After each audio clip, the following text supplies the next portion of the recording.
I almost look at Instagram as like, it's how we feed the culture of our church community. This is the Church Growth Nation podcast.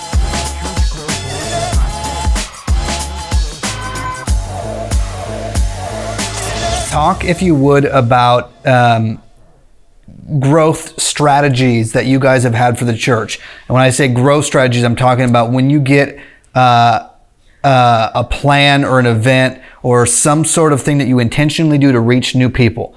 What have you done?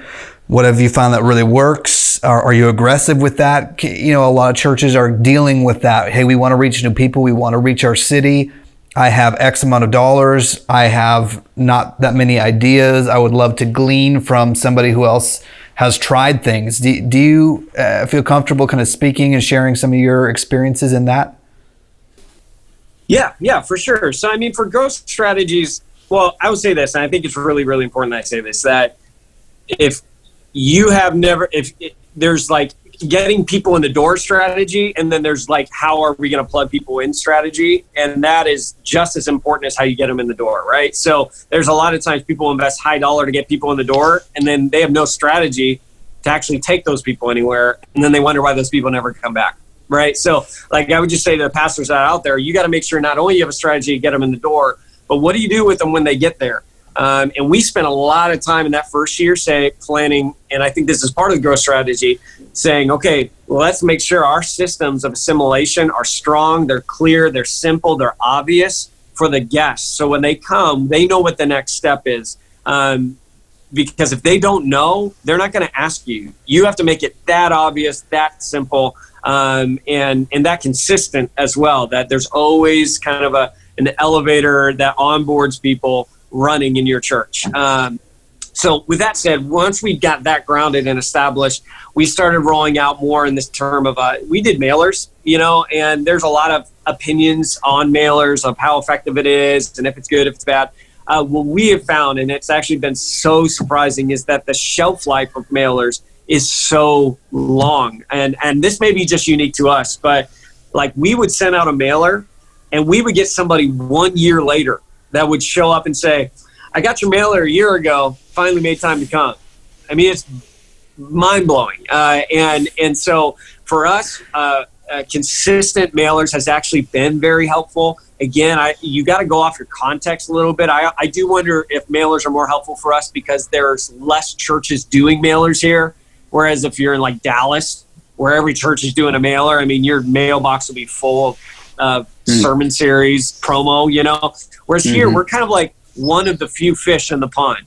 And so we leverage that by just trying to be consistent in our mailers, in our marketing, because we wanted to make it hard for people to not know that we're here. Like, I think sometimes people are like, oh, we're not going to do any of those things. No Facebook marketing, no mailers, nothing like that. But I'm like, you're making it easy to be invisible. And we didn't want to be easy. We didn't want to make it easy. We want people to know we're here, to give them a chance, right? To come and check it out. And so we did mailers. We, for probably the last year or so, have been more aggressive about our Facebook and social media marketing. You guys did a fantastic job and do a fantastic job with that.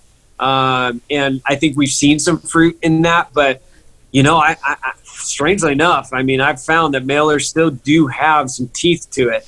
But I would say it's only if you're consistent. If you do one mailer every 2 years, like, it's not gonna work. Like you might get a handful of people, but if you're really wanting to build presence through your marketing, it has to be consistent, which means you're gonna have to invest. You're gonna have to invest money. You're gonna have to make that a part of your budget. Okay, let's talk some specifics. So if mailers are working, how often are you sending them out? How much does it cost you per mailer, and what are they saying? Like, what are they a new one every time? Tell us some specifics about these mailers. Yeah, so for our mailers, September is when everyone here, at least, and it's pretty common elsewhere, I would say, is like everyone's getting back into ministry flow a little bit, getting back into rhythm after summer, and so we usually hit September. That's going to be a grow month for us. We do a series that is maybe a little more attractional or thought-provoking, maybe in the sense, or not thought-provoking, but like just a little more catchy and sticky. And then we will do a series or a mailer for Easter. as well. So right now we do 2 a year. We might up that to 3, and in between that, we'll do Facebook and social media as well. But Easter is huge for us, as is everywhere in the church world. Christmas, though, is nothing here. Like, everyone leaves because no one's from here for the most part. So everyone goes home for Christmas. So we don't really go crazy on Christmas in that regard. And so yeah, we do September, we do Easter with social media and Facebook in between. The mailers themselves are typically the two things we want to do is we want to let them know what we're talking about and kind of the topic. And we want it to be a topic that somebody who fits that nuns demographic, that person who is probably more de-churched, would be interested in.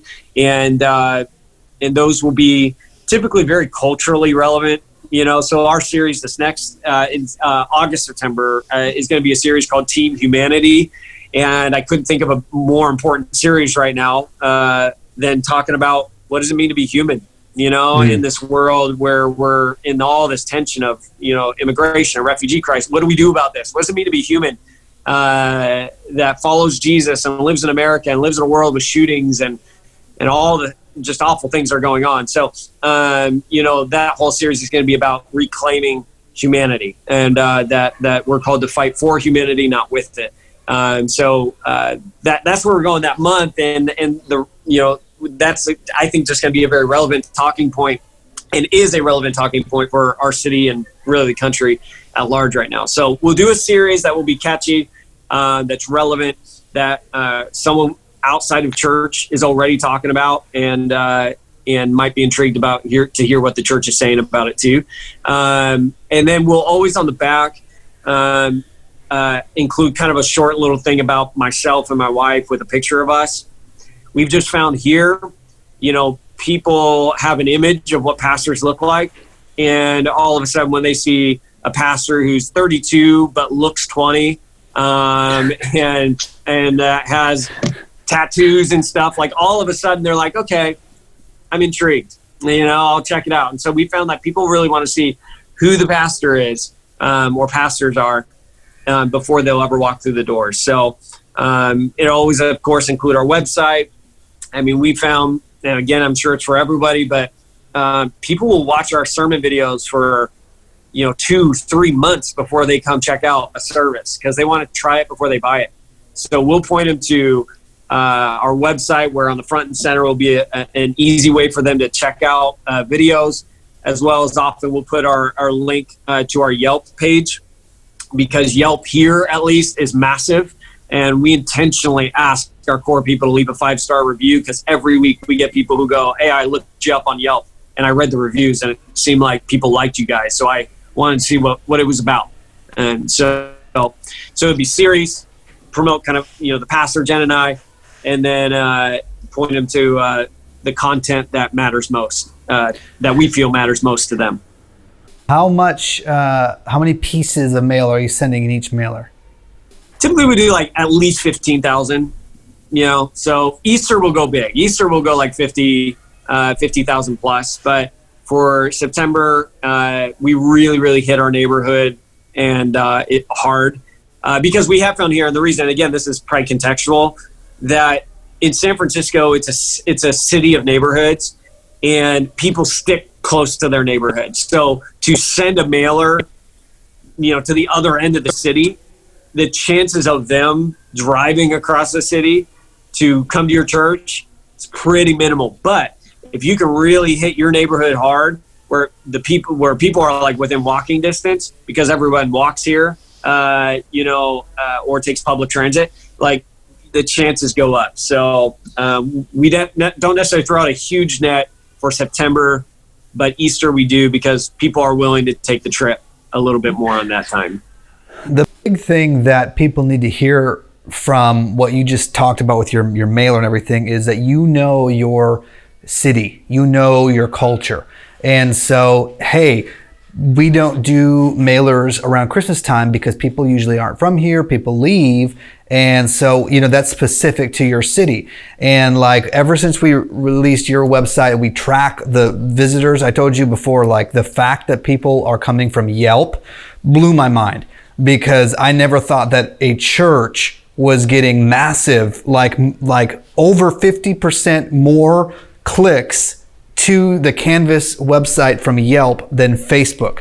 And we were paying for ads for Facebook, and it was still getting beat by Yelp.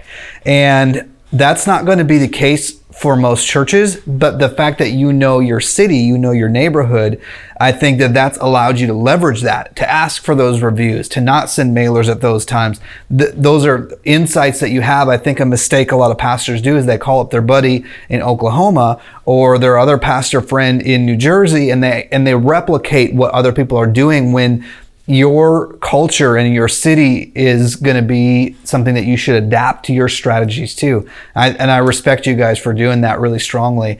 And I also think that a lot of your sermon series topics, the style, the aesthetics of a lot of the graphics, those are made for people in your city, in your area. And I see so many churches that are just replicas of each other, regardless of where they're at. And I think that that's a mistake a lot of people have. Tell me how big. I also respect you guys when it comes to Instagram. I think that you guys are frequent, but you also have a pretty consistent branding, if I will. The feel is always the same, and it feels like San Francisco. I mean, how big of a deal is that to you guys? Yeah, Instagram for us, we have found it's about championing the stories that we care about. Like, I almost look at Instagram as like, it's how we feed the culture of our church community. A lot of times it's about just information, and that's boring, to be honest. Like, I don't think information moves people. Stories move people. And so we have really tried to make sure, what we do, people to a value, not just an event. And so that's kind of what it's, if you're more informational in your Instagram, that's fine. There's nothing wrong with that. But again, for us, we just have felt that people here are moved so much more by story, and so we try to make our Instagram reflect that most of the time. We still push events every now and then, but if you look at our Instagram, majority of it is going to be pictures of our people, and either talking about a value or celebrating what God is doing. Because I think that's why Instagram exists in the first place, to tell stories. So, yeah. I mean, we're going to wrap up here in a second, but if you would, you've got to you're at the same age that a lot of people are that are planting churches all across America, and they're getting training, and some are having success, some are struggling. What advice would you give to a fellow church planter that is on the other side of America and they have a vision for reaching their city? Is there anything that you feel like is a mold that you guys have done at Canvas, that there are principles that other people should apply to their church that maybe isn't being done on the regular? Yeah. I mean, I guess the two things that come to my mind when I think about the question is, I guess the two things that helped us most is, one is, I would say we had a parent church that had been where we were. They planted in the Bay Area, at least, in a movie theater, and which is where we started, in a movie theater, and had gone now for 13 years and really had grown to being a very, very large church in the Bay Area. And so we got in their corner and just said, teach us, be our pastors. What can we do together that we couldn't do apart? I do meet some of these church planners. They're these kind of Lone Ranger kind of people that they're like, we're just going to take the hill for Jesus. And that's cool. But like, you're better with others in your corner. And as smart as you are on your own, strong as you are on your own, as great a communicator as you are on your own, I guarantee you're not better, stronger, or smarter than you plus other people of experience in your corner. So get people who are older than you, who have scars, who have been there and done it, and they're leading a church that you look at and go like, man, I would love to have a church like that one day. Get them in your corner, humble yourself, be a Timothy, find a Paul, because you'll be better as a result of it. and every pastor needs a pastor. So that doesn't go to your church. Get somebody in your corner. So that'd be the first thing. And the second thing I would really say, and we've seen this in San Francisco again and again because I've seen churches come and go. Be where you are and be who you are. There's a lot of church plants that feel this pressure that when they launch, they need to launch with, intelligent lights and huge screens and a design team and all this stuff. And I've seen it again and again here that churches will launch like they're a mega church when they're just a church plant. And then that's cool for like 6 months when your team is excited. But after 6 months, when they get tired, it's not as cool anymore. Like setup sucks now. There was a church here that they started with a real huge setup. And they were starting setup at like 3:30 in the morning. So they were going 3:30 in the morning till about 2 in the afternoon every Sunday. And their setup looked amazing. But after about 6 months, because they didn't grow fast enough, most of their team fried. Most of their team just burned out. And you can't do this without people. So what we really did that I think it was maybe one of the smarter things we did that helped us is we started with where we were. Hey, look, we have a team of 23. So our setup, what's the necessities? We need sound, we need video, we need to be able to see the communicator. We need to be able to have a kid space, some coffee. We started small and we grew as we grew. And that's okay. Be where you are. Think long, like if you're looking at your setup, you're like, yeah, if we don't grow, this is going to kill us. Okay, then maybe don't do that. Start with where you are, do what you can do, and trust the process that God is going to do what you can't do. And so, so I mean, those would be two things. Get someone in your corner, be where you are. It's okay to have a small beginning. Don't despise it, lean into it, and trust that if you're faithful with small, God's going to give you more. That's good. I think it's going to encourage a lot of people. And I just appreciate you just spending this time with us, sharing. Sorry about your Giants this year. And Warriors, man. We've been spoiled. We'll be all right. You can't talk about the Warriors when you got the Giants hat on, one of the worst teams in baseball this year. But hey, it's okay. That's true. That is true. Enduring it, wearing it. I will go Dodgers, and appreciate you, Travis. Listen, if people want to reach out to you, if they want to send you a message, they're encouraged, or they want to tell you that they think you suck, I mean, anything like that, how can people reach out to you? Yeah, I mean, you can follow me on Instagram at _ Travis Clark. You can email me, honestly, travis@canvas-sf.com. Love to get connected with you if there's anything we can do to serve you or come alongside you. I would love to do that. Yeah, awesome. All right, thank you, Travis. Blessings, man. All right, thanks, buddy. Bye.